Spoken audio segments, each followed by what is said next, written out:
like experienced legitimate hurt in churches. There's people that the church has failed them in a variety of ways. And then there's also people that like weren't. Like you were told you can't have sex with your girlfriend, bro. Like you're not, right. Stop. I feel like there's a civil war going on in the body of Christ. I don't see unity. I know sometimes ambition is a cuss word in the Christian realm. The idea of godly ambition can best be summarized in, are you a faithful steward of what God has given you? Well, you're the person that buried your gifts in the parable of the talent. Man, that's such a good question. I like the scenario you're putting me in. This is a good, I'm running into a lot of young men and they're like afraid of being too successful. So they're not even trying at all, right? Is this forever?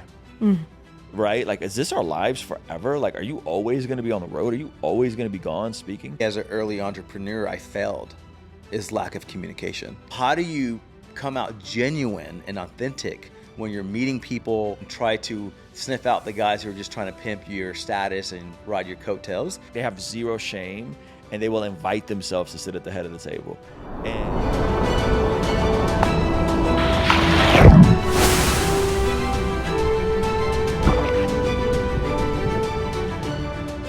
aloha, Daniel Molina here and my beautiful wife, Lucy.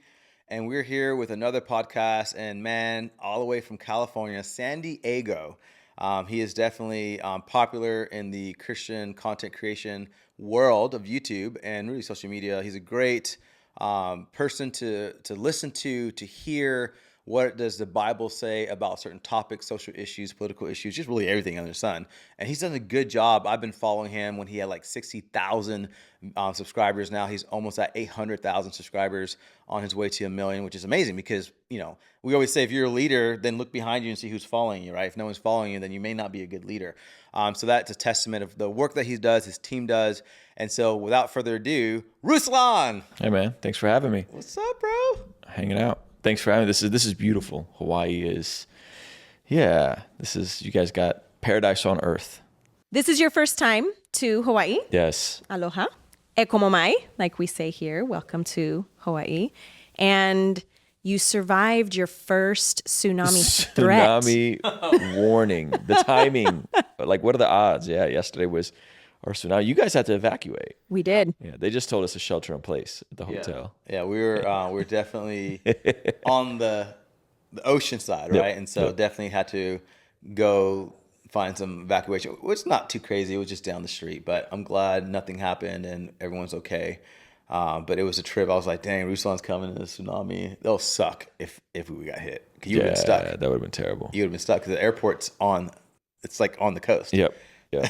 Yeah, I was thinking that what would have happened. And then I started Googling highest waves documented in a tsunami. And I'm like, oh my gosh, this is awful. Which is 1,700 feet. 1,700 feet. I'm like, that's taller than our hotel. Oh, this is awful. Yeah. But So I praise got a the little Lord. spooked out. So much prayer. A lot of people were praying. Yeah. So this is my first time meeting you, Ruslan. Not today, but we got to hang out. So I appreciate you coming and doing this podcast. I'm a little guy compared to all the big podcasts that you do. I don't know about that. Everyone's a big guy. You're taller than me, so you're literally a big guy. For sure. So I appreciate you coming, and I feel like I've been, again, subscribing to you. I love all the stuff that you talk about, and you have a pretty good sounding board on, Christian culture, church culture, and really how to get out there and be a Christian. And so before I go through what I want to talk about, tell me a little bit about what you do, and then segue I know you're a refugee at 6 years old, you came over to America. So a little bit about that. And then, tell the people, who are you and what do you do? Yeah. So I'm ethnically Armenian. Me and my family are from Azerbaijan, which is an Arzi Muslim state. And Armenians and Arzis and the Turks have always had issues. And so we were basically ethnically cleansed from Baku, which is where I was born, right around the time as the Soviet Union was started crumbling. So we came as refugees to the United States in the early 90s. Subsequently, my mom and dad split. I grew up, raised by a single mom, alcoholism, get into a lot of trouble as a kid.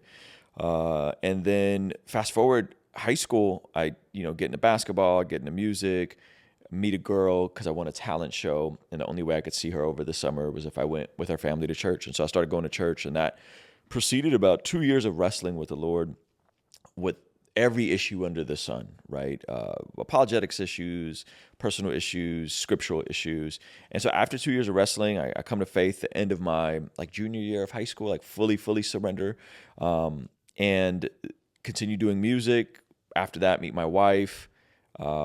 We went to high school together, but we didn't start dating until a year after high school, and then got married 4 years after that. And so, yeah, we've been married now 17 years. We just celebrated 17 years. Together 21 years. So we're at that age, probably much like you guys, where you're together longer than you've been apart, which is a trip, right? And in 2010, 2011, started taking music like really seriously. Went full time with music 2015. In the midst of that, also worked at church and did ministry and all sorts of stuff. And then 2015, 2020 is like primarily music, Christian hip hop stuff. And in 2021, pivoted to YouTube in the middle of the pandemic. Channel blew up, and it was just way simpler and easier doing YouTube stuff and kind of doing the same thing I've always done behind the scenes, leading men's groups, leading Bible studies, teaching at young adults, teaching Sunday mornings, but doing it at scale from my own home, and that's kind of the elevator short form version of my story. Yeah. Yeah, and so when you say music, it's rap. And so, I mean, you're going to have to rap, bro. We got to hear at least one bar. Okay, I need a beatbox. You're going to hit me with a beatbox. I could beatbox. You could beatbox? Maybe. Okay. Just any beat? Any beat. You got to put me on the spot. I'm putting you on the spot. You put me on the spot. I'm going to put you on the spot. Boots and cats. I mean, that's all I got. Boots and cats and boots, hanging out with the homies of truth. Out in Hawaii, aloha. You know that I'm about to go, bruh. That's it. Yeah. That's it. You actually have, is this public knowledge? You're going to have a single coming out? Yeah. I'm always releasing music. It's just not at the focus that it was when I was doing music full time. Okay. So there's always stuff coming out. But yeah, we're releasing a good amount of music around the book launch, just as kind of the soundtrack for the book and stuff like that too. Yeah. So and people listening to music, I know some friends, I like his music. So they love that. So speaking of the book launch, so you got a book coming out called Godly Ambition. Mm-hmm. And I know sometimes ambition is a cuss word in the Christian realm because it's like, what is that? That's what the world does. And, and I think they associate it with pride or arrogance. And you wanted to clear that up a little bit because God does call us to be ambitious, right? As Paul, he says, run as you're going to win a race, right? And so tell me a little bit about your book and when it's going to come out. Yeah. So, when you look at the scriptures, there's two different words for the word ambition. The negative tone of ambition, which is when it says in James, don't have selfish ambition. That word is only used twice. I think you pronounce it in the Greek, edothea. And so it's a selfish, self-absorbed type of ambition. It's about you. It's about getting ahead, going after it, even at the harm of people. Then there's what I call godly ambition. And oddly enough, that verse is used 3 times in the New Testament. Once about Paul makes his ambition to preach the gospel where others haven't. So he's not working on other people's ground, right? So he's going where the gospel isn't preached. So it's about preaching the gospel. Then it's about living a life that pleases God. And then it's in 1 Thessalonians 4, make it your ambition to lead a quiet life, working with your own hands, so that you won't be dependent on anyone, and your daily life may win the respect of outsiders. So it's 1 Thessalonians 4:11. And that entire book in 1 Thessalonians is really written to a church they're kind of growing in despair and nihilism because of persecution. The church is getting persecuted. They're freaking out, and they just want Jesus to come back. But in wanting Jesus to come back so bad, they're kind of punting it. They're complacent. They're checking out. And so that verse, I'm sure you guys are all familiar. A man who not work ought not eat. Right. That's 2 Thessalonians. Right. So he's kind of really driving in though. Like you guys gotta be ambitious. You guys gotta work. You can't be dependent on outside. You can't be dependent on people. That is what will distinguish you, where you're not just so heavenly minded, you're of no earthly good, that you're actually valuable in an earthly sense, and you can point people to Jesus, right? So it's your daily life that wins the respect of outsiders. And when I looked around, I didn't see many people engaging with the idea of ambition from a biblical sense. And again, that's a different word for ambition. I'm not going to try to pronounce it right now, but I just had Wes Huff on, and he basically gave us the origin of the word and the etymology of the word, where there's almost like a brotherly aspiration. So you're not just doing it for yourself. You're actually pursuing something greater than yourself for more than yourself. And that's basically what we get into in the book is like, ambition is good as long as it's anchored in Jesus. Yeah, it's almost the scripture that comes to mind is don't just be hearers of the word, but be doers of the word. There's got to have some kind of ambition Yep. in that, right? Yep. To unleash heaven on earth, right? That kingdom come, that will be done on earth as it's in heaven. So we got to have some kind of ambition, Amen. and like what you're saying, it's selfish ambition, didn't say all ambition, So I love that book, and like I said, I read it, right? A little bit of it. Well, you did. You went through the first 4 chapters. So I read like the first 4 chapters, and I'm like, gold. Like I'm ready to buy a case, hand it to everybody, because I feel like that's people kind of are hesitant to jump into either entrepreneurship, being a leader, climbing the corporate ladder because of this. Like, well, I want to be humble and I want to stay low, and I think we don't take ground because of that, right? And whether it's God wants to bless you with finances or bless you with leadership or bless you with whatever it is, it's not always about the prosperity, and so I think for you. Speaking about prosperity and what you're trying to do, like how would you define success? Like, we have the world view of success, what's in your bank account, who's following you, how famous you are.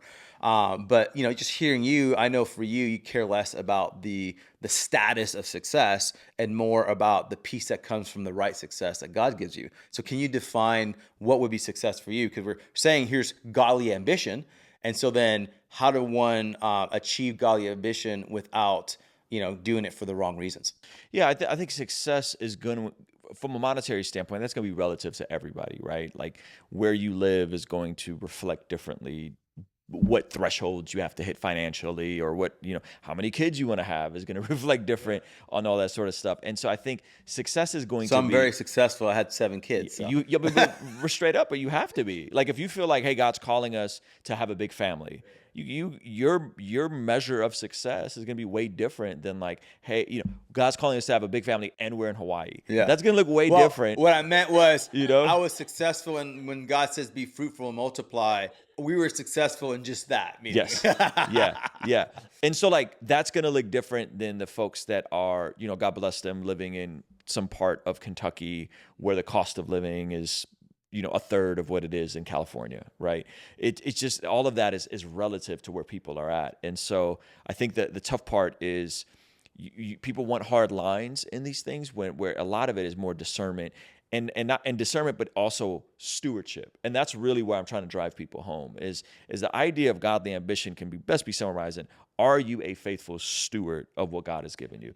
Because if you are punting it because you're tired, you want Jesus to come back, you're growing in despair, you're growing in nihilism, well, you're the person that buried your gifts in the parable of the talents. Like you buried your talent, and you may position yourself as if you did it for noble reasons, but you buried what God gave you because you're afraid, because you're scared, because you're tired, because you've grown in despair, versus saying, hey, I need to be faithful with what God has given me. And so success for me would look like peace. It would look like stability. It would look like a healthy, happy home and a marriage that is anchored on God's word. It'll look like a degree of intimacy with the Lord consistently. That is very irrelevant to the bank account, right? Like that could be, Paul talks about, I know what it's like to have plenty. I know what it's like to not have. Like, so that could be relative. I think most people though are so afraid of the worldly trappings of success that they don't try anything at all, right? That's a good point. And so in the opening chapter, the first chapter, I talk about meeting a young guy. I was speaking at a young adults ministry, and he kind of pulls me to the side, and he's like, "Hey, man, I'm a graphic artist. I want to do art. I want to do this." And so he's showing me his stuff, and it's like, man, this stuff's really cool. Like, it's interesting. It's edgy. I know this dude is serving in the church, and I'm like, okay, cool. Like, so like. How's it going? What are you doing? Are you posting on social media? Are you sharpening your craft? And he's like, nah, like I'm afraid I'm going to be too successful. So I'm just not going to try it. And I'm like, too successful? Like, so what do you do? And he's like, oh, like I work like 25 hours a week at like this local, store. And I'm like, doing what? Like, oh, I'm in retail. And I'm like, and what else do you do? Just kind of chill. I'm like, okay, so you're in your 20s. You work part-time, you're an artist, and you're afraid of being too successful.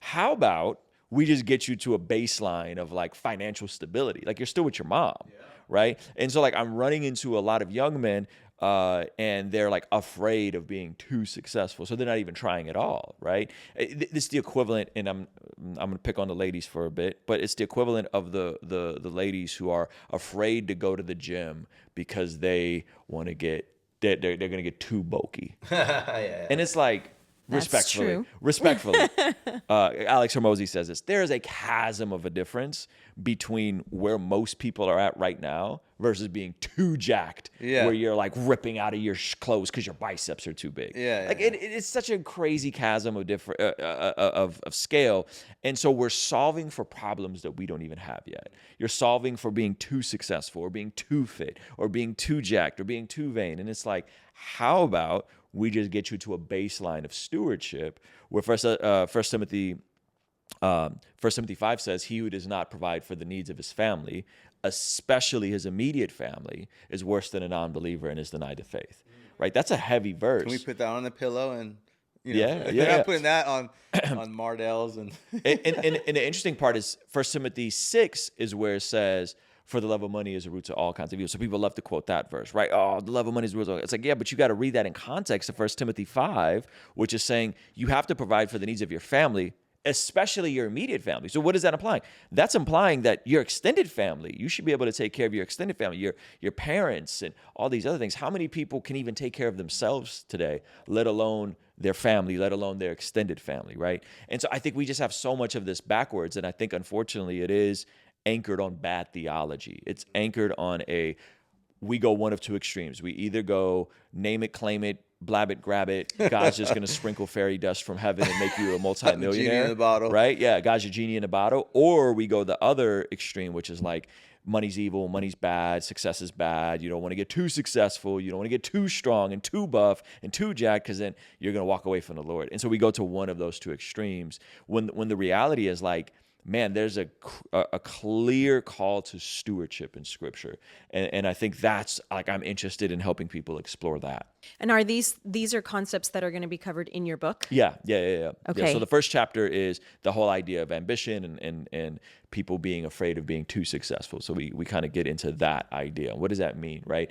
And then we get into identity. Then we get into calling, and we could talk about all these things. Again, I know you've read the first 4 chapters. So when does the book release? September 9th is when it Okay. releases, but what we're doing probably at the time of this release is where everyone who pre-orders it now, we're giving them the first 3 chapters plus the intro, so the first 4 chapters, along with me reading all those on video.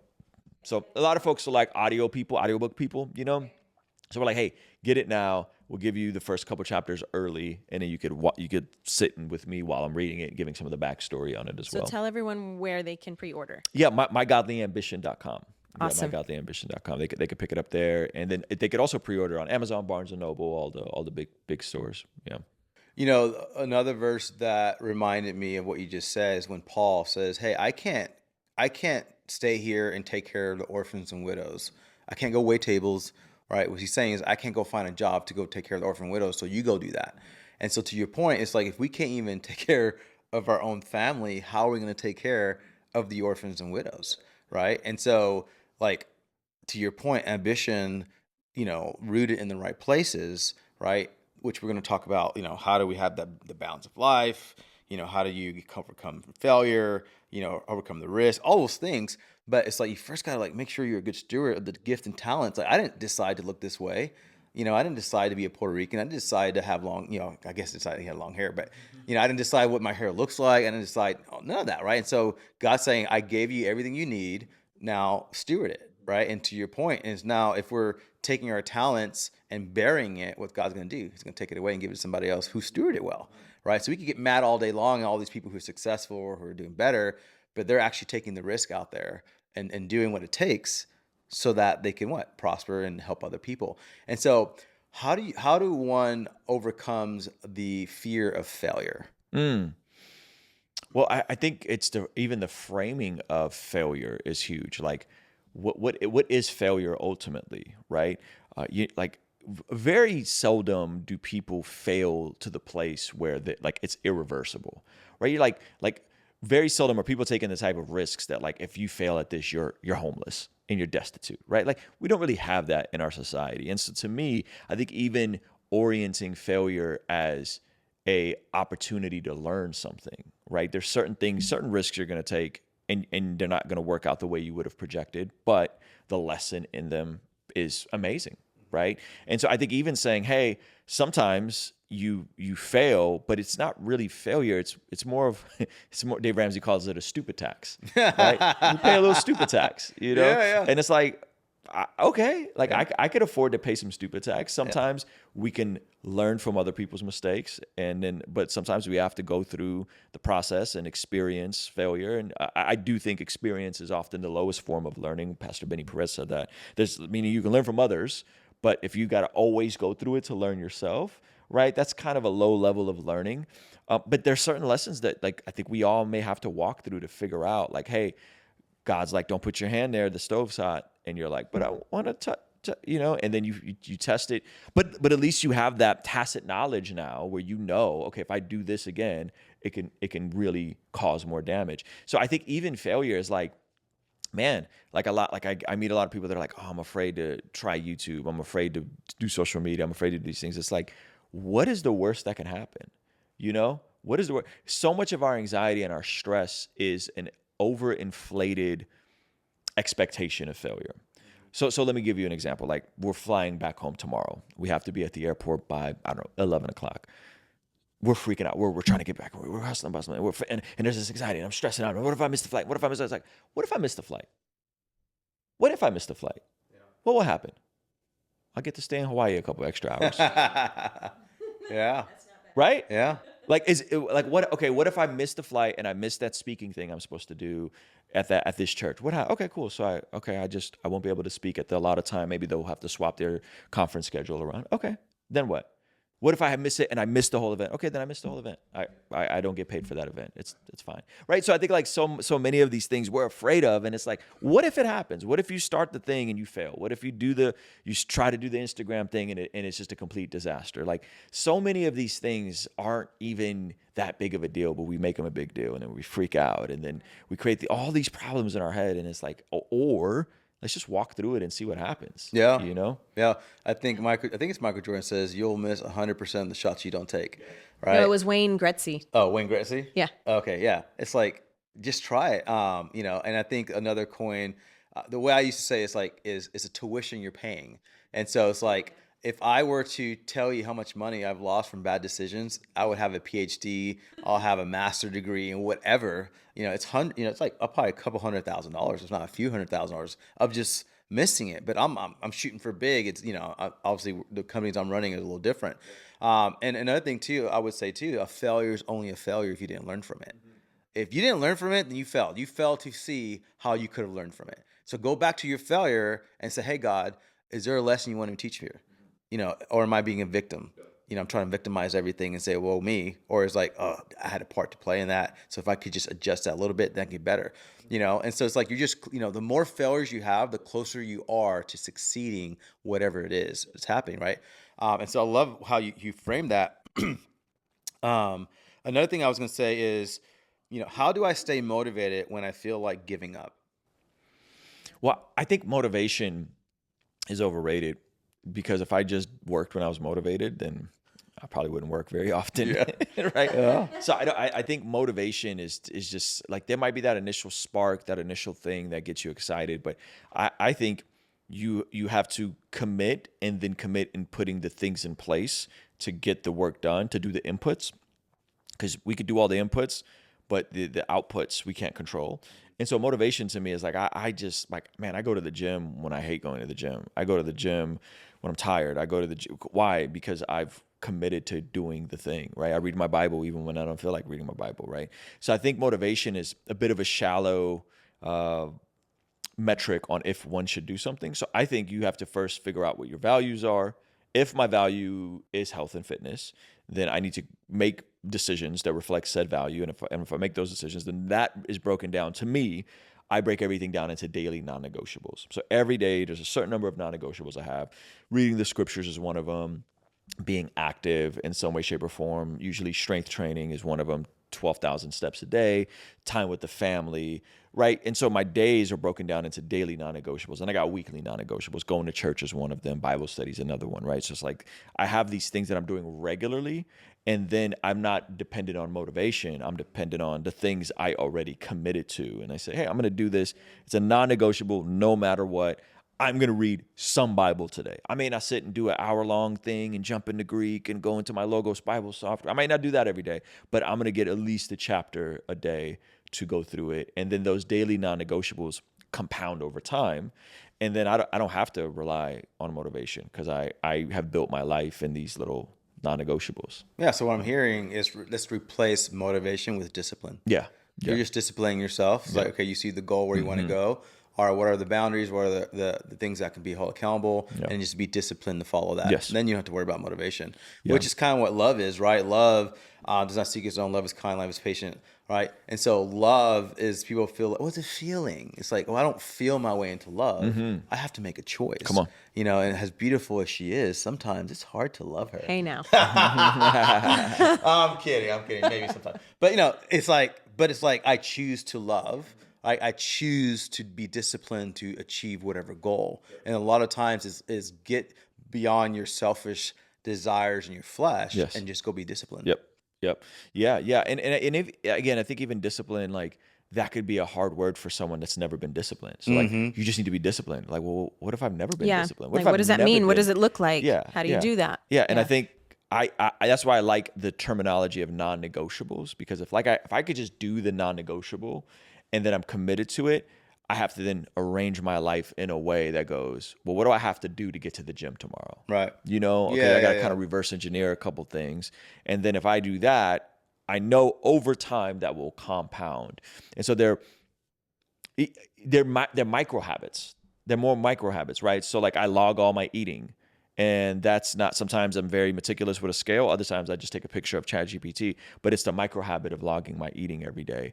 And then over time that compounds and I learn to make better decisions and regulate myself, Yeah, no, that's good. I like the way you said that, because for me, I feel like I am very disciplined.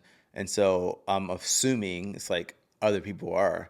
And you're right. It's like, well, not everyone is. And so, but you have to form that. You have to, figure out how to be, disciplined. And then, but I love the way you framed it, because it creates this barrier entry a little bit better. A question I have is, how do you deal with like, so you're, going after it, you have non-negotiables, you're doing whatever it is, but how do you deal with criticism? Or like I made a post on the tsunami thing and I'm getting information from experts, scientists, but you still have criticism. You still have people saying, you're an idiot, you don't know what you're doing, or what the heck you're talking about, that's wrong theology, you're a heretic, you're Christian Illuminati, or whatever they say. How do you deal with critics? I have developed thick skin from just dealing with it for so long that I think it's just something that comes along with the territory, right? You are a public person. People have opinions about public people. Generally speaking, it's some degree of projection or something they're dealing with, generally speaking. But sometimes they might have a degree of insight that perhaps you don't, or perhaps from their life experience makes sense. Sometimes they're actually doing their best to be good Bereans. So they're like, hey, you said this, but I'm looking at the scriptures and I see this, right? It's like, well, have you thought about it in the totality of scripture, right? So like, I'll give you an example. Like even this conversation here, we're talking about finances, success, right? Someone will be like, man, but Jesus told the disciples to sell everything, right? And it's like, okay, now let's go through that thought process. Let's tease that out. Was that prescriptive for all Christians of all time to sell everything we've ever had? Or was that descriptive for the disciples in that time that they were told to do that? Let's go deeper. Let's look at the Church of Acts. Okay, yes, they had all things in common, but when we see in Acts 5 with Ananias and Sapphira, they actually sold their property, lied about the amount they got from it, and then Peter tells them, wasn't this your property? Wasn't this your property and your money to hold some back if you wanted to? So people are like, well, they sold everything. It's like, yes. And then in Acts 5, we see Peter telling them, this is your stuff. So we see private property rights, presupposed in Scripture. We see they were able to keep some back, meaning there was no obligation in the church to sell everything that you had. They could have kept something back. Why they were struck dead is because they lied to the Holy Spirit, right? And so when you start asking, people are critical of finances, but you say, okay, let's tease all that out and let's go into the Scriptures.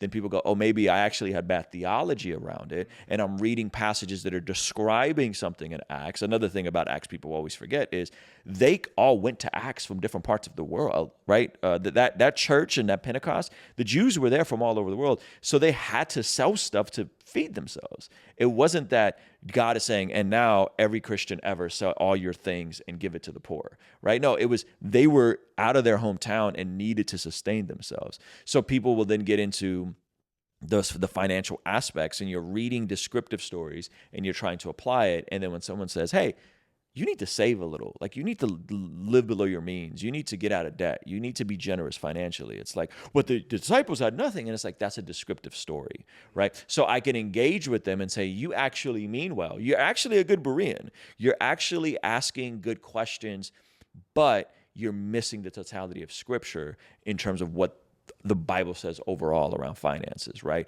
A righteous man leaves an inheritance for his grandchildren, right? That's in Proverbs. So Jesus is saying, don't store up treasures on earth, but Proverbs is saying a righteous man leaves an inheritance. That's not a binary. It's not either or. It's and both. What is our treasure? Because money is not my treasure, right? However, because money is a tool, I'm also saving for my kids' college fund, and I'm also buying property so I can pass it down someday, right? So I think that's the tension in Scripture, and people don't like tension. They want black and white. What does it say? And binary, all or nothing thinking, and that where a lot of criticism can come from online is that it's binary, it's all or nothing. It's just easier. Like I think as humans, it's easier to categorically put things in our brains in ways that are black and white. But the reality is the Scriptures have nuance. They have tension. They have paradoxes. They have things that like, wait, this seems contradictory.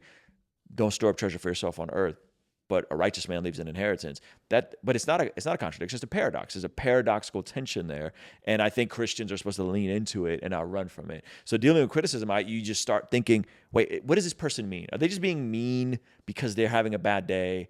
Or do they really have an issue and they actually need the book? Like they actually need the Godly Ambition book. And maybe they're wrestling with something and they're creating problems for themselves that this book could actually solve for them. So I'm always trying to kind of listen for that. But yeah, you deal with it by just having tough skin and trying to believe the best about people. And I think as long as you do that, love always believes the best, right? That's another, I think it's in the NIV version of 1 Corinthians 13. So if I'm believing the best about people, I'm thinking, okay, why is this person so angry? And then lastly, I would say boundaries with social media, right? Like you got to have boundaries with social media. I have limited access to Instagram on my phone. I have limited access to how much time I spend in my chats. Like I literally set limits on my phone to the allotted time I have daily on Instagram. And then when that time is out, I generally don't go back to it, So That's yeah. great. I love that. And so what I'm hearing is don't take it personal. People are people. And you have to consider the source, consider who it is. You don't know that person. Heck, it could be even a bot that you're arguing with the bot, because it is a thing now, right? But even criticism on maybe you're not a big social influencer or whatever. If there's just criticism outside of whether your boss or your friend saying you're crazy, you're gonna lose money. It's just consider the source. It's like I feel like sometimes a lot of people they're experts and they know what they're doing, but yet they don't have any fruit in their life to say you are an expert in that or you're well experienced in that. Like, well, if I listen to you, then I'm going to live that life. And no, thank you. But I'll consider what you have to say. So love that you're saying you still take it personal, have a thick skin, and set boundaries. And whatever boundary that is all relative to you. And to your point, the Bible talks about there's disputable matters, right? And so it's based, don't throw your conviction on people, right? Because it's conviction, right? And there's areas where you may be convicted and I'm not, and that's okay, right? To you don't want to eat red meat. That's fine, Paul said. But don't, curse someone else who does, So love that. You got any questions? I do. I have a question. So I love how you were saying that you set time limits on your social media and you have those kinds of solid time kind of boundaries. So being that you're on social media, this is your main job, the main thing that you do. How do you set other boundaries or limits as far as separating your work from your family life so that you have that time to be a dad, to be a husband? What does that look like for you? I think practically like non-negotiables within family would look like meals together, right? So I'm usually there for breakfast and dinner. I work from my home. My offices are in my home, so that's nice. But I would say, yeah, after 5:30, 6, I'm usually done with any YouTube related stuff. Taking the kids out on a walk. Usually one of them will come with me on a morning walk and one of them will come with me on an evening walk. Dinners together, bedtime together. I'm usually there every bedtime unless when I'm traveling. And so I think those are the anchors that keep me in place. And then I take the weekends off. Usually Friday, Saturday, Sundays are off. Sundays is church, non-negotiable church day. And so it's setting those same non-negotiable anchors in place that I think allow me to not be so immersed in what I'm doing. Because when your life and work can overlap, it can get complicated and messy. And so I think having those in place to just say, okay, weekends off the phone, hanging out, evenings, weekends, that sort of stuff. And I think also the flip side to all of that though is like knowing the season that we're in, right? So like I'm about to release a book. So it's like it's about to get really busy. So there has to be communication of like, hey, this isn't forever, but here are all my speaking dates for the next couple of weeks. And it's a lot. And I'm taking Levi on some of them, right? Do you guys want to go here? I'm going here. Do you want to go here? Are you going to see your sister in Dallas? Do you want to go here? And so it's like trying to incorporate the family in as much stuff as they want to be incorporated in. So with Levi, he's going with me to Smoke Fest, Indie Tribe's big festival coming up in Nashville. He's a big Christian hip hop fan. So that's stuff that's like, okay, cool. Now we have a father-son trip planned out of it as well. And so trying to incorporate that. But the macro answer is like communication, like what season we're in. We took a very easy July. I didn't travel in July at all. But like August, September are going to be hard. October, slowing back down. November, nothing on the books at all. So communication in that, like, hey, are we in a grind season or are we in a building season? Which one are we in? And right now it's like, okay, grind season. So there has to be communication. Yeah, no, that's so good. That's so good. Especially with talking about the seasons. Like if you don't know what season you're in, I mean, it's going to get real rough in any relationship. Yeah, because I heard Dave Ramsey say this. I don't think spouses are afraid of their partner working hard and grinding. I think it's is this forever? Right? Like, is this our lives forever? Like, are you always going to be on the road? Are you always going to be gone speaking? Or is this a season and a window of time that for this assignment that I have right now, we're going to go really hard and then we're going to scale back down? And I think those are the questions that if those are answered on the front end, it makes it way easier. Yeah, no, that's so good. I think that's where, for me as an early entrepreneur, I failed, is lack of communication. And so I'm like, hey, babe, we're going to grind until this thing happens. And which then created tension, insecurity, lack of security on finances coming in. I just created a chaotic household because I thought, well, I got to work 80 hours a week because all the other people did it. And I think back in, I guess, when my parents were growing up, it was unhealthy grind. It was not balanced. It was dad's gone and he's home, leave him alone. He's going to watch football. He's going to relax. He's going to he's doing hard labor, or whatever it is. And so you kind of leave dad alone when he comes home. And so that was kind of like what I thought. It's like, hey, we just need to, not, my dad was great. He played with us on that, but I'm saying just kind of generally probably in the era previous was like, you kind of learn to just hit the grind and you're going to make it someday. Where I feel like the communication side in our community that we have, our church community, told me, really my best friend Kenyon says, bro, you gotta communicate better, bro. You suck at it, right? If it's going to be for 6 months, then tell her, hey, 6 months, it's going to be 50, 60 hours a week, right? But then you need to hold true to your commitment and then back off, right? And so I think what you said in all of this, it's definitely communication. Communicate to your spouse, communicate to everyone around you, even your friends. Like, hey guys, if I don't answer your text message, like my family, I'll say, hey, if I'm not in the group text, hearting messages is because I'm in a busy season. And so they know. So they're not offended. Man, Daniel ain't saying nothing. He's never in, And so I love that. It's communication is key for sure. And I think that's so true that as wives, we're not afraid of supporting and being that anchor and getting everything else taken care of for the family so that our husbands can do what they have to do. It's the, okay, how long? Yeah. What's going on here? Because I'll do that, Yeah. but not forever. Yep. You Yep. know? Yeah. I think a way I've heard it, it's one of my favorite quotes. They credit it to Abraham Lincoln, but I'm not sure if it's really from him. But it's a quote that if I had 5 hours to chop down, it's Abe Lincoln, to chop down a tree, I'd spend 3 hours sharpening my axe. Right. And so the idea of if you have a hard task, there has to be time spent on the preparation of the hard task, of the sharpening the mind, of the making sure things are stable, you're solid before you go do said hard task. And I think sometimes people just want to go after the tree without first planning and strategizing. And I think if you have a family, communication is one, but also like the energy to go and do the hard thing for a season usually comes from the overflow of a stable family unit. And if your family unit is not stable and things are always chaotic, that's going to be harder to go get after it because then you're going to deal with this thing of when I'm home, I feel like I should be working, and when I'm working, I feel like I should be home. And that's no place for any entrepreneur, creative person to live, is in that cognitive dissonance and that tension.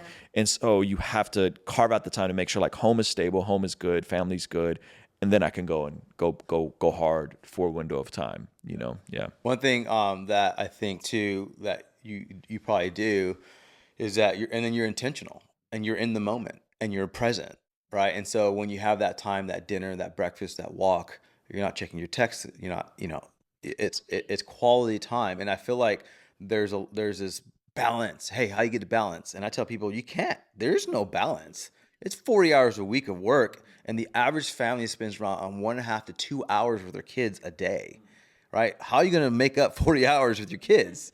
You can't, right? But the time that you do spend with them, be in that moment, be present, shut everything off, whatever stress you have. Hey, Lord, clear my mind so I can be present and listen and hear and allow me to let my child know that they're being seen and being heard. And I think that's what you probably do really well, and your wife, that she's seen and she's heard. And so when you do have that time of an hour or 30 minutes, even if it's 20 minutes, be present, shut everything off and just be in the moment and be present. And I think that will help not balance things. It will just help with now when you're in the grind, there's more grace because, oh, dad sees me or mom sees me, right? And so I know they're grinding, but it's only for a season. But man, when they're here in front of me, they're watching something on the dinner table or checking texts or emails. They're actually there asking questions. So I think that's the misconception. It's not balance. It's just quality time whenever you decide to do it. Yep. Presence is hard because you're always thinking about the thing, right? You're always thinking about the work. You're always thinking about whatever. But it's like learning to just enjoy the moment. I've been doing this mental exercise lately where you're like, you think about time traveling and you think about like if you were 80 years old or 85 years old and you got to come back to today, what would you think? How would you feel about it? What would you, man, like look how young me and my spouse look, or like how little the kids are, right? And I think it's those things where at the end of one's life, yes, people don't regret working hard, right? In the sense that I think that the two regrets is not enough family, that they say at the end of one's life, but also not going after the thing they dreamed about, right? Like that, there's a tension there, right? Like no one's like, I work too much at the office. It's, hey, I didn't get enough time with my family, or I wish I would have went after that thing, right? And so it's like, again, there's that tension and that balance we got to have. Yeah. There's so little plug. I'm also writing a book, and it's gonna be out in Christmas time. Is what I'm hoping. It's done. It's being edited. Actually, that is done. So we got it laid out, and it's called Beyond on the American Dream. And it's a biography about my life, and it's how do you achieve success without losing your soul. And a lot of times what happens is people go after success and they lose their marriage, or they're a crappy father, or they're a crappy friend, or so they're successful business, successful whatever, right? And so success has that that dogma, if you will, of like, man, successful, usually the rich guy, they're jerks, they're prideful, whatever.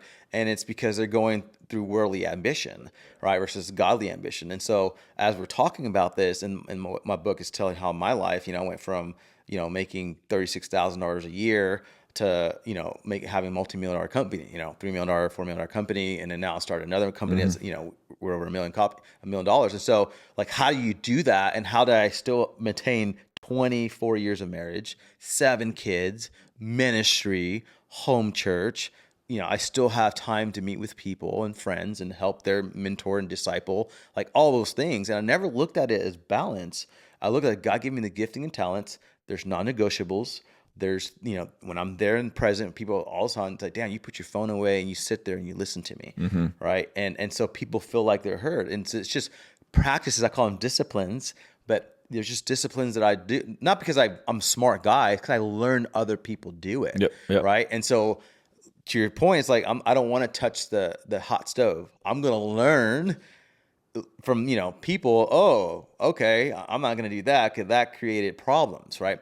And so I think for what you're saying and the question that you asked is like, how do you maintain, life, business, family, ministry, is that there's non-negotiables, you're present, and and it's just the reality that there's going to be grind. Communicate that grind. That way everyone's on the same. That's what we do. We have Ohana time every Sunday. We communicate to our kids, hey, this is what's going on this week. Here's big picture. Here's small picture.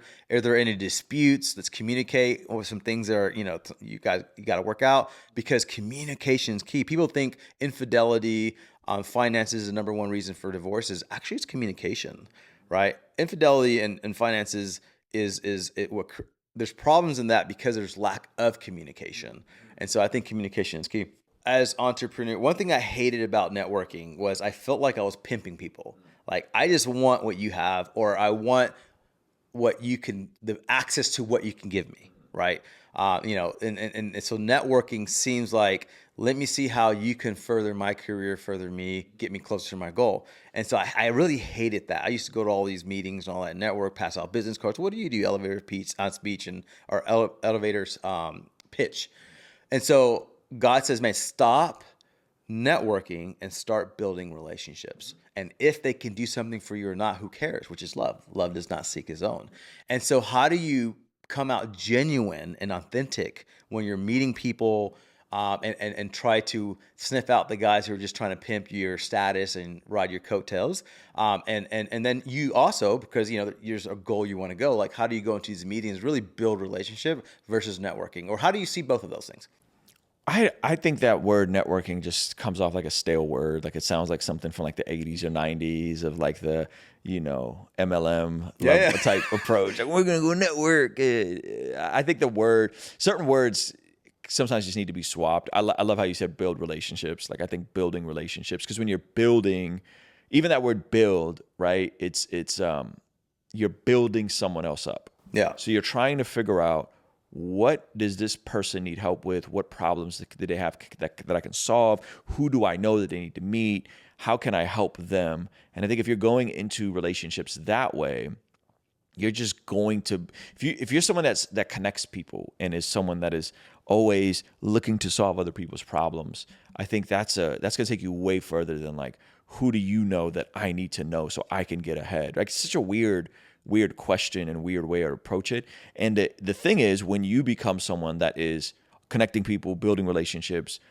for helping solve other people's problems, you become a person that people want to deal with, because you've helped them in some way, shape, or form, right? The value of, hey, I connected with this person who connected me with this person. Now me and this person really hit up. And that was the person that you always feel a degree of like, I don't want to say indebtedness, but a degree of like honor to that person, right?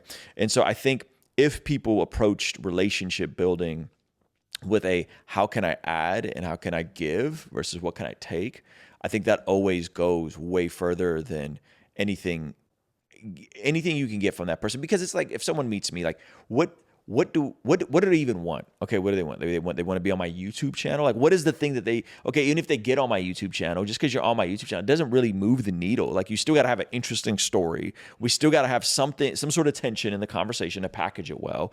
And it may still flop. Like we've had a ton of podcasts where we're like, man, this dude, crazy story, powerful testimony, and then like drops and it's like 10,000 views, which is a disaster for us. Right, like, right. 10,000 views is like, wow, this is really bad. For that person, they might be pumped. So it's like, let me try and figure out, what does this person even want, and if I even connect this person in the way they want to be connected, does it even solve the problem that they have?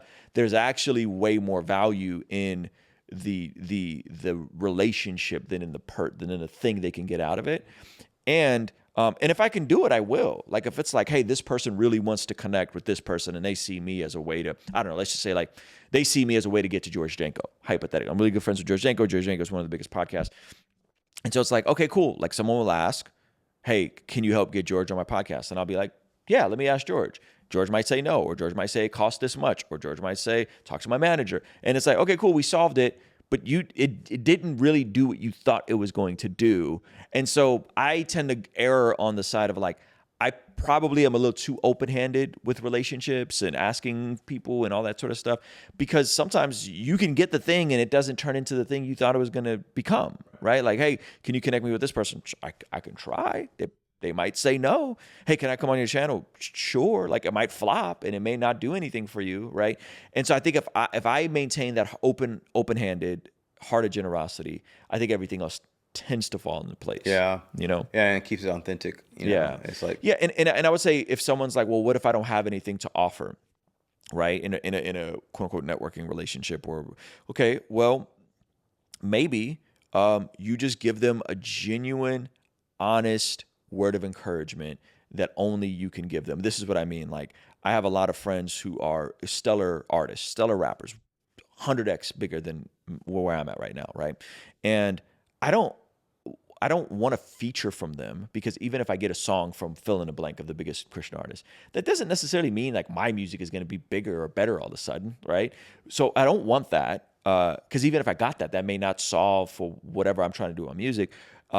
And what I'm looking for is, because I'm a fellow artist, there are certain words of encouragement and affirmation only I can give, because I'm so attentive to the details. And so when I say, hey man, this line you said in this song was really good and I got it, like sometimes those little compliments, genuine compliments to someone that is way bigger and way busier than you, can really move the needle in someone's life and give them an encouragement. Because you got to think of that person, they're creative. They're always in their head. They're super critical. They're getting a ton of criticism.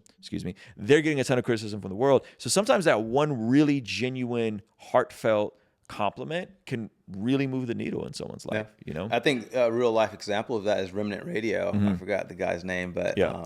the black beard and the white hair. yeah, Michael. I think his name is Michael, right? Yeah. You know, I met him at I was at the airport with my son and my wife, and I ran into him. I was like, "Oh my gosh, I was just watching you, right?" And he was, yeah. And I said, "Man, I'm doing a podcast." And, "Oh no way, send me the first one. I want to see it." And he probably is not gonna, fly me out to his podcast or whatever.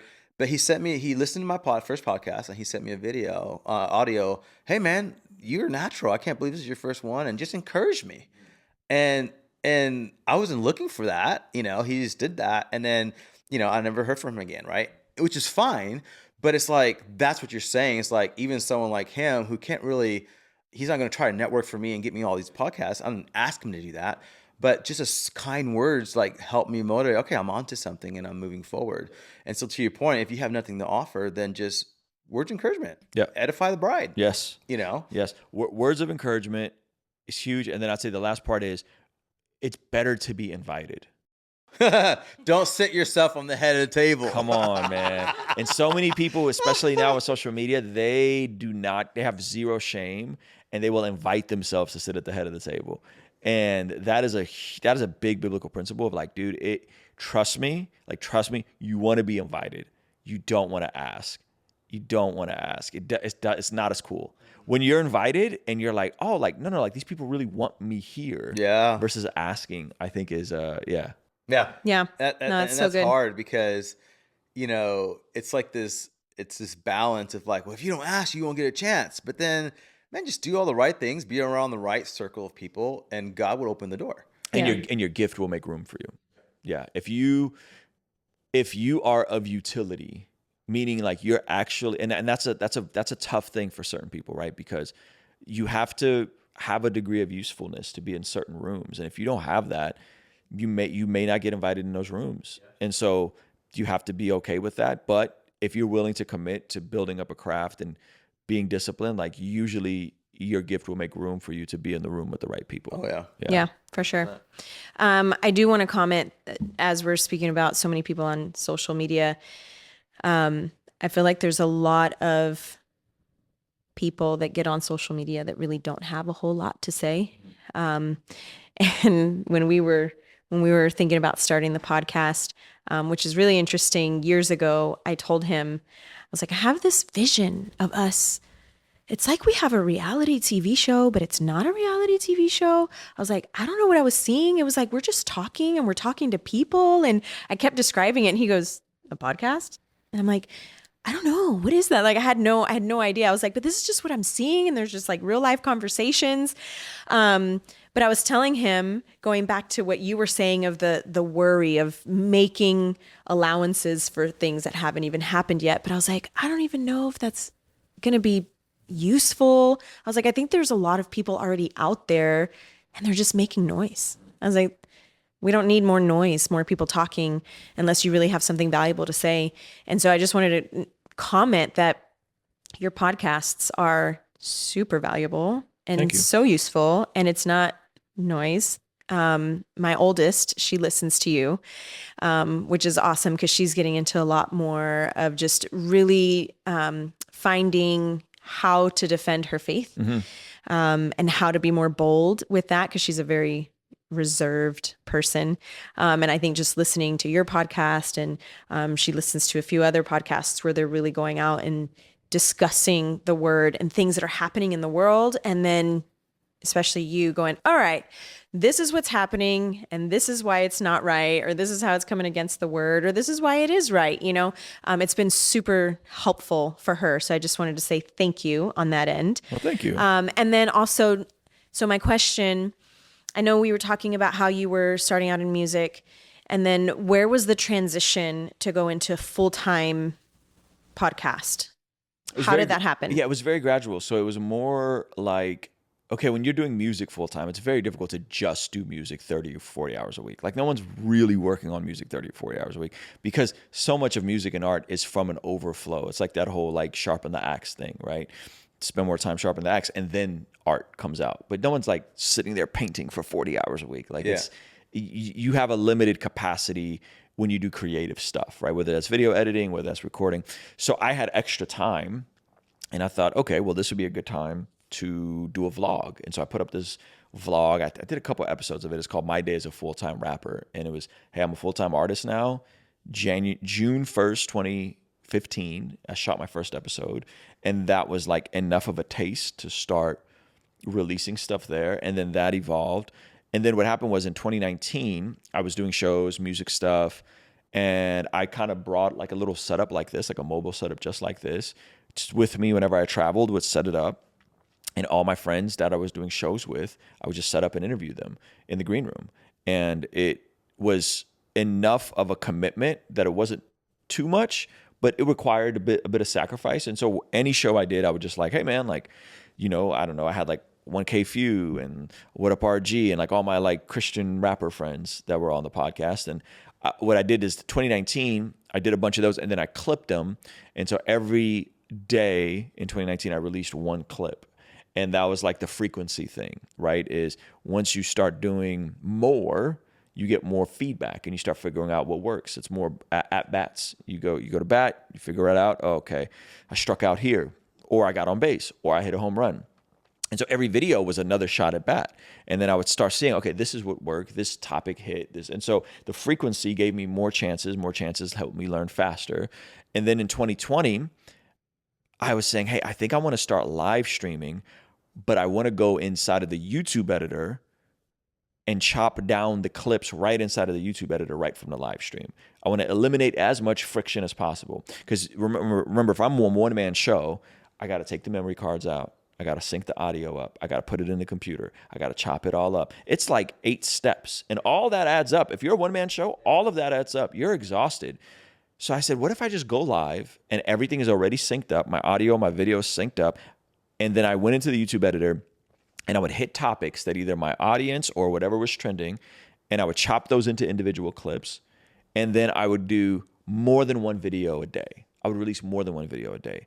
And everyone told me, that's stupid. You're oversaturating. That's dumb. Why would you do more than one video a day? Why are you being so ambitious? Why are you being so ambitious? Right? Yeah. And in doing more than one video a day, I got more shots at bat, and I started understanding what people cared about and what topics they wanted to hear.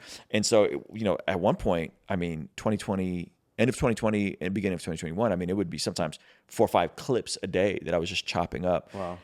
And that's around the time, like that 60,000 subscriber, that's what kind of got me there, right? And so it was a gradual pivot over time, anchored on frequency, and frequency gave me enough time in the dirt, as Gary Vee would say it, to help me understand what was working and what wasn't working, because I was a real practitioner. And then the feedback worked, and I took the money I had and I hired someone to do it with me, and I brought on Zach. And then we brought on Chris, and then we brought on my nephew Samaje, and every little investment yielded more and more of a return. That's awesome. Nothing grows overnight. I love to hear Except that. weeds and crazy mushrooms. Yep. And you don't want either of those. Most people don't want either of those. But I think most folks are afraid of the frequency, and because you gotta be deliberate and pay attention to what's working and what's not working, right? And then in the frequency is where you start seeing, oh man, if I go multiple clips a week, or if I go multiple clips a day, what would happen if I drop more? You start seeing what works and what doesn't work. Yeah. Yeah. So now during this time, were you already married? Mm-hmm. Yeah. So then how was that for your wife, watching you working this one-man show and trying to get it all figured out? Like, what was her role in what you were doing? Yeah. Monette is always an amazing encourager without words. It's hard to describe. So she's not one of those like, you can do it, babe. I believe in you.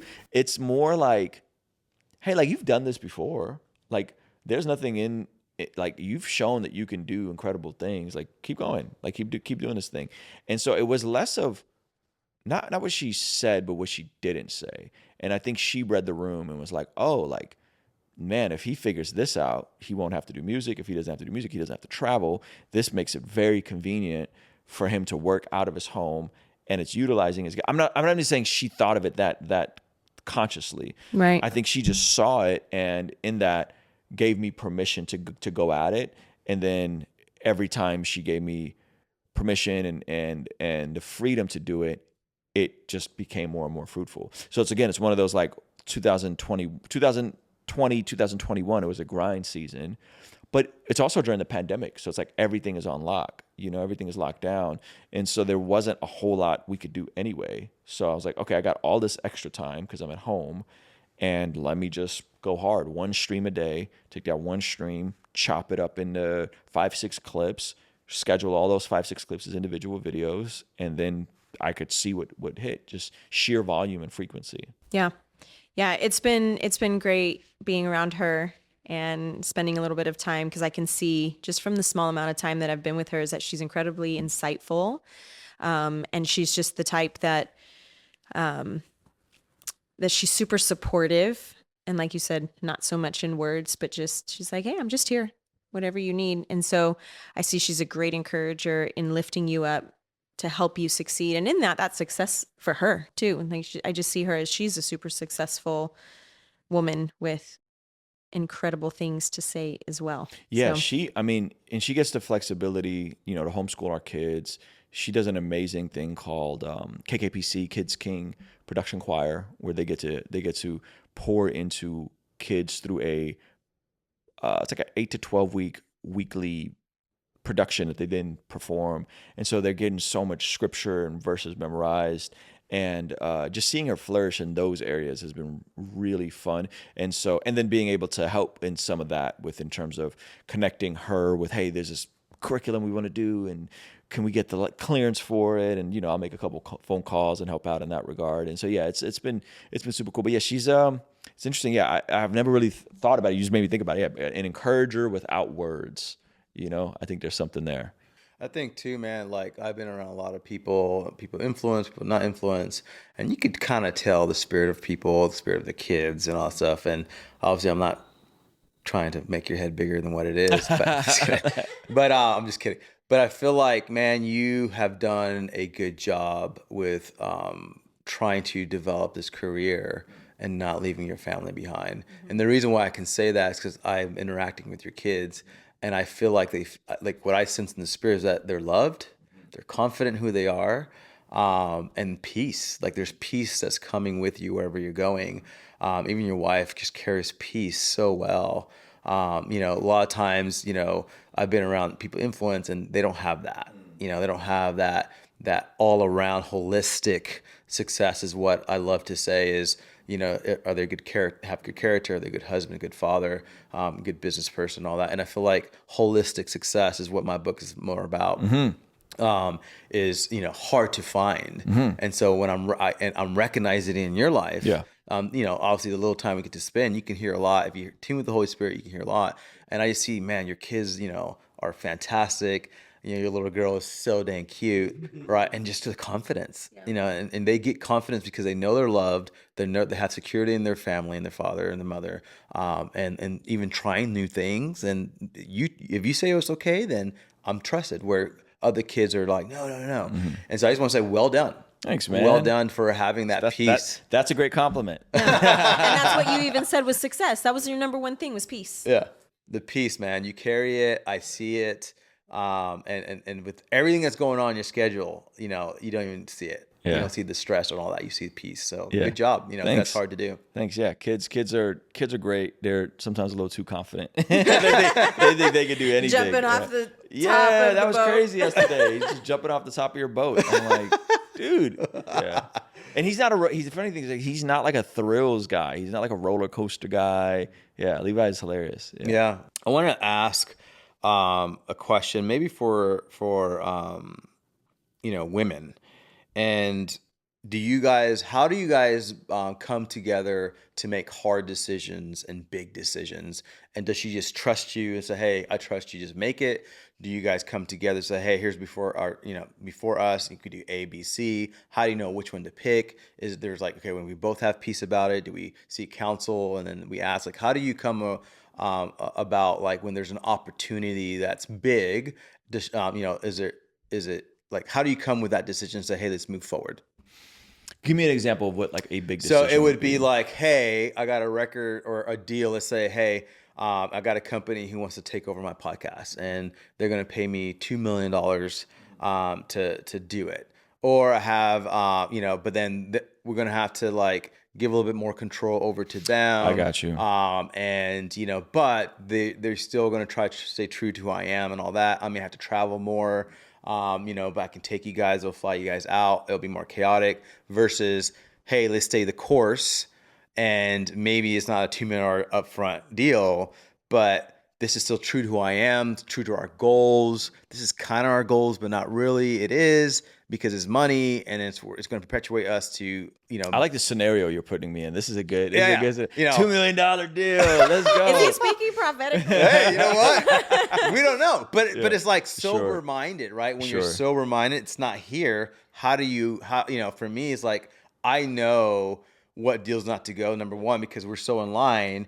And so if like this can make money, but it's not going after our goal, it's easy, right? But it's sometimes hard because it kind of mirrors where you want to go. You want that. It's someone who's probably has more exposure, can get you on, bigger deals, whatever. So how do you make those decisions? Man, that's such a good question. So I think there's this thing that we have always maneuvered where we go fast and slow at the same time. So like in terms of frequency of output, and in terms of like someone coming on the podcast or even like writing this book, like we move fast, but all along we're also moving very slow in the macro things, like the macro adjustments and the little things.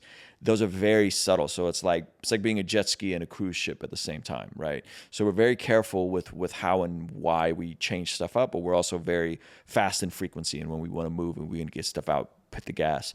So I think generally speaking, we're both people of prayer. So we're always praying about stuff. I do my prayer walks. She does her prayer walks. There are certain things where I think she trusts me in certain, like, okay, I'll give you an example. This is kind of a silly example, but like, she needed a new car, and my wife's not a spender. And so it was like, okay, what car do you want? I don't want, okay, what car do you want? Yeah. Do some research. Doesn't do any research. So I just buy her a car. I buy her a brand new car. Right. And she goes, I'm really glad you got me this car. I wouldn't have picked this car, but I'm glad you got me this car. And it's not like a crazy nice luxury car, but it's a nice car, nicer car, new car. There are times where she would just trust me to go, hey, I think you're going to make the best decision for us with this thing, right? Car being one of those, something like that, right? And then there's other times where we just have a good amount of conversations and we pray about it and we think about it and we talk about it. Business decisions, she's pretty looped in with everybody that's kind of coming around. So like when I get back, I'm going to go meet with a booking agency that represents a couple of friends of mine. And I'm just like, hey, like this is where I would ultimately like to be. I love speaking at churches. I love speaking at conferences, but I would really love to be at a place where we're doing our own events in theaters or in venues. Like I think that's always been a thing, not in that I want to go tour for a month, but that I want to be able to go to my top cities and put on like a one night event, like a little mini conference of sorts. Right. So she knows that's what I want to do. I'm going to go speak with this person. They seem great. They represent so and so forth. You know so and so. Oh yeah, I know so and so. Yeah. So I'm always kind of keeping her looped in, and then those decisions. Seldom are there these fork in the road moments, right? Because I think we often think about life as like these crazy fork in the road moments, and I don't think like God's will is this like mystery thing that He's trying to keep hidden from us, and we got to undo the riddle to figure it out. I think it's more in the day-to-day how and why we're doing these things. So when I go, I really want to do my own live events. Why? Well, because honestly, I don't want to be a burden on churches. I don't want to have this, you got to pay me this much, but I can't really leave my family unless I'm compensated. And I don't really want to do that. But if I do my own events, people will pay X amount to see me, and maybe we can do them at churches, but I'm not a burden on the church. Right. So that's a great motive already. How are we going to go about it? Slowly, carefully. We're building something out. We want to go depth with my audience. So the how and the why, I think, matter more than the what. And I think sometimes when people are trying to figure these things out, like I'm going to go to the macro, like what is God's calling for my life? What is God's will? They're more about the what. What business should I start? What thing should I do? Versus what's the why? And what's the how? Is the why good? And am I going about it with a healthy how? And I think that's what we always come back to. Is like, why do I want to do this? It's like, oh no, like, why do I want to write a book? Oh, because I really want to help people, and I want to intake what I've experienced and people are always asking me, how do you do this? How do you build this YouTube? How do you just like, okay, cool. We're just going to consolidate it in one piece of resource that we can hand to you, and we'll promote it and get it in people's hands. That's a good why, and that's a good how. So those are the questions we tend to have way more conversations about the how and the why and less about the what. That's good. Yeah. So like we were thinking about building a room at another room and for a family member. And my wife was like, I don't like the what, and I'm like, yeah, but the why is good. Maybe the how is not right now. Okay, cool. So we'll just keep thinking about it, keep praying about it, hoping God opens up another door instead of just pushing through. Because I'm the guy that'll just push, and she's great at slowing me down, But then there was same. Yeah. But then there was like we built another office for me in the studio. Okay. The how and the why. Why? I need a separate space to sit and write because my podcast office has people in it all the time, and I can't think and I can't ideate and I can't take business calls. I can't write. I can't do anything in that room. I needed a separate room. That's a good why. How? I had an amazing contractor that was a family friend. He built the studio. He did it at a great rate. Boom. There's the how. The why. The what is, it's neither here nor there sometimes. Right. Yeah. I love the way you put that together. Yeah. And then the piece comes to then pursue it. Yeah. Yeah. Right. No, that's good. Yeah. That's so good. I'm Yeah. thinking about your car story. That would be me. I'm Yeah. like, just get something. Yeah. Most of the time I'm on decision fatigue. I'm like, I trust you. Just Decision fatigue is a real thing. It's a real thing. It's a real thing. Yeah. So I think sometimes you just kind of know. Yeah, I think I know what you want. Yeah.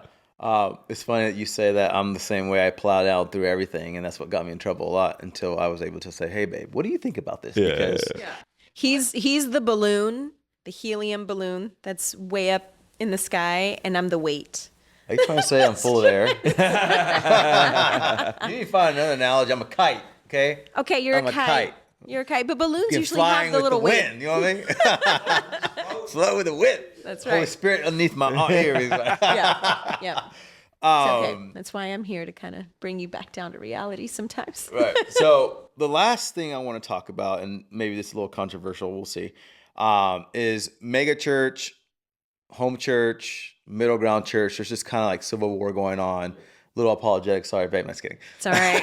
I'll just sit here and smile. It's like I feel like there's a civil war going on in the body of Christ. I don't see unity. There's unity in places, or maybe it's just polarized because of TV and social media. I don't know. But how do you got deconstruction, you got people coming against traditions of man, so it's more reforming versus deconstruction, like. And your ability to see what's going on right now and being connected with a lot of stuff going on, all these pastors being exposed, and just toxic leadership. Like, what's your message to the believer that is like deconstructing and say, man, mega church is not the answer. Big church, you're not my pastor. You're not a shepherd. I'm just going to start just reading the Bible on my own and not even doing community at all. Like not even doing community because I'm just sick of being hurt by the church, hurt by toxic leadership. What's your, like, how do we get the unity back to the body? Because obviously I do home church and I've been doing it since 2014.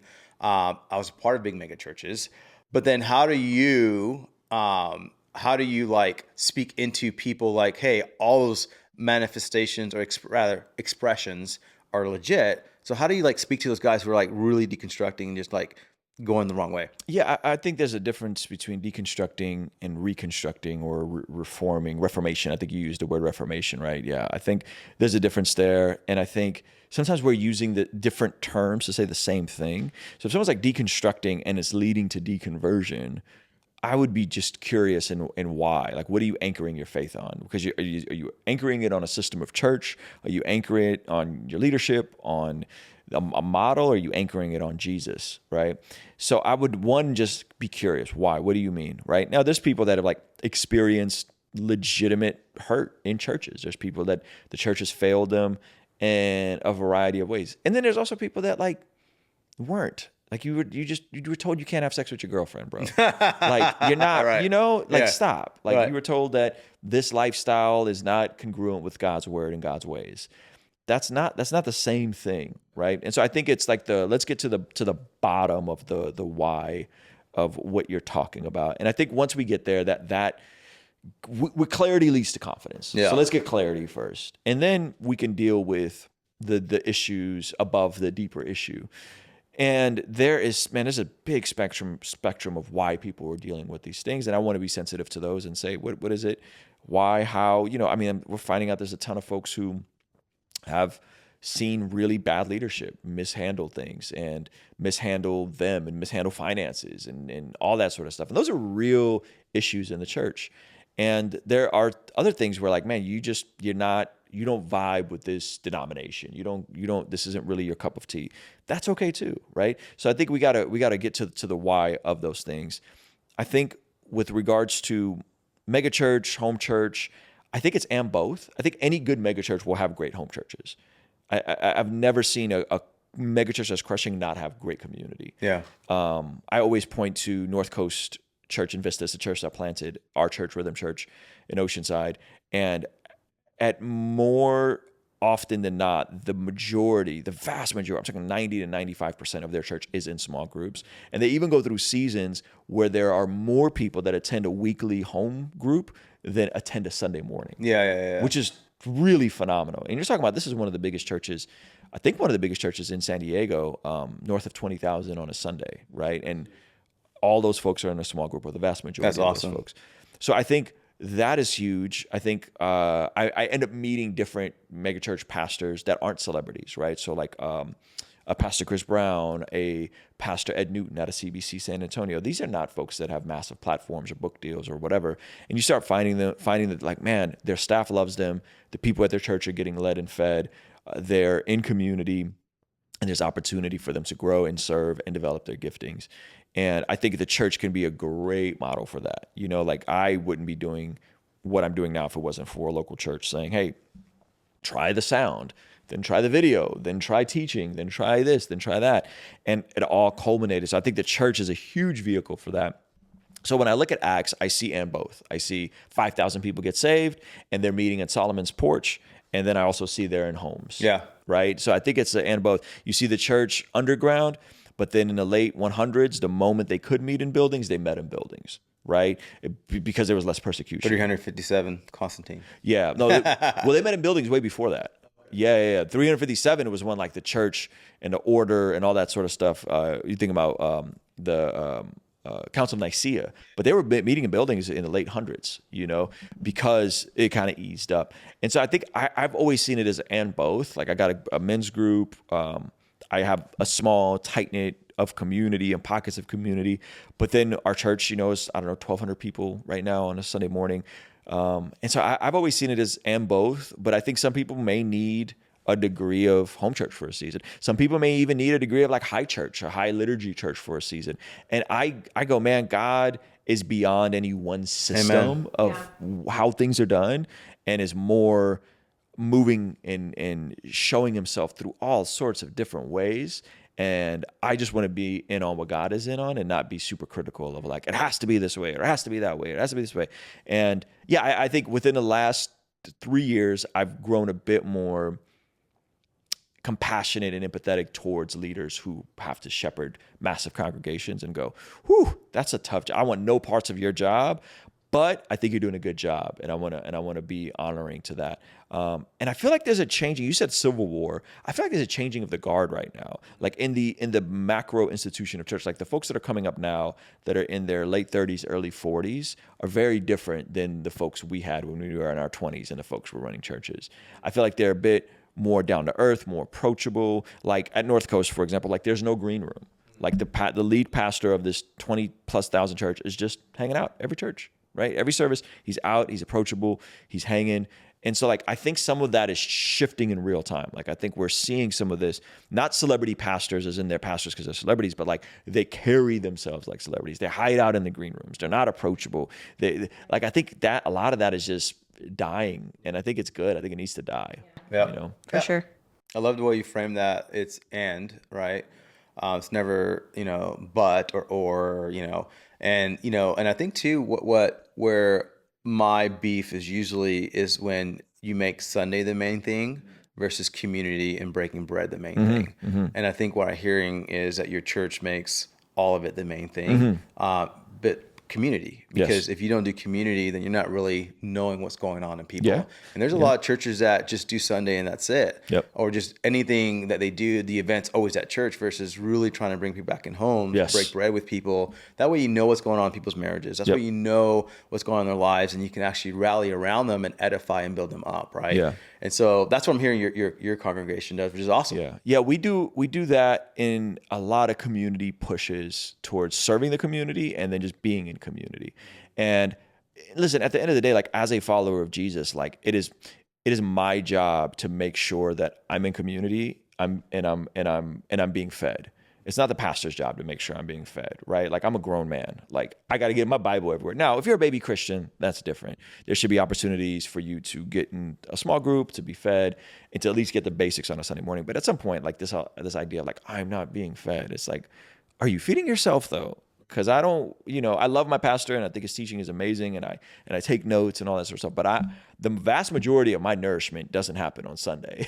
It happens the other 6 days of the week. Right, for sure. Yeah. And even in your men's Bible study that you even, give and pour out to them, that also helps to build you up. So I love that. Unfortunately, I got tons of other things I would love to talk to you about, but we got to put this podcast to a close. Next time you guys come to Cali and we'll do a part 2 and we'll talk about your book. Yeah, 100%. I'm there. I appreciate you, man, coming out here to Hawaii. Don't know me from Adam, and you saw some of our stuff and said, you know what? I'll go over there. I'll trust this crazy guy. But thank you, man. It's been a pleasure hanging out with you. Love taking you on the boat and experiencing your family. And I feel like, this is a start of a good relationship, I think. And keep doing what you're doing, bro. You're ministering to so many people, as you know. A lot of things that you do unseen and seen. For stuff that you do unseen, thank you. For saying no to a lot of things that I know as men we have to say no to so that we continue to stay sober-minded and stay the course of leading our family so that we can have holistic success, so we can have a culture of peace and love that people can come and experience. And so the overflow of your life is definitely being poured out. So we appreciate that from you. So thank you. Any last words? Oh man, thank you guys for having me, and pre-order the book Godly Ambition. Not sure when this is coming out, but September 9th is when the book will be out. So yeah. Yeah, and follow you on Instagram. You're on YouTube, obviously. Just type in Ruslan. You're going to find him. Ignore all the haters. There's always haters everywhere. Yeah. Shout out to the haters. We love you too. Yeah. Awesome, guys. Thank you so much for tuning in to this podcast. I hope it was fruitful. Hope it inspired you. No excuses, man. You know, we all have excuses. We all have reasons why we don't want to do something. And if I said no to a lot of things, or rather buy into my own and my victimization or whatever in my life, then I would be not here in the spot, right? I would not have the stuff that I have. And so because I listened to people like Ruslan at my age, right? I mean, obviously I'm 45 and I'm older, but there was people like Ruslan that I listened to, and I got mentored by, and I listened to them, right? And then now my life is better. So I hope that this podcast did that for you today. I hope that you were inspired. Share this podcast, not because we're looking for likes and shares, whatever. It's really to preach the kingdom, on unleash heaven on earth is what Jesus told us to do. And so anytime we can share the story, the testimony, the knowledge and the revelation to other people, they can grow. So thank you for watching. I can't wait to be in California with Ruslan and doing a podcast over there. Aloha.